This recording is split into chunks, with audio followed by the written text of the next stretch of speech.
দুপুরে খাবারে আলু করলা আর হচ্ছে তাতে পেঁয়াজ দিয়ে ভাজা।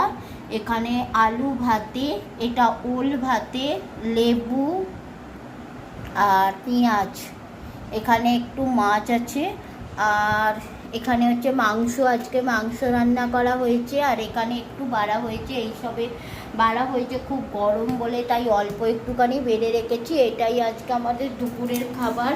আর এটা হচ্ছে চাটনি। কেমন হয়েছে অবশ্যই উঁচু থেকে বা অবশ্যই আপনারা জানাবেন। আজকের দুপুরে অতি সাধারণ একটা খাবার আপনাদের কাছে প্রেজেন্ট করলাম।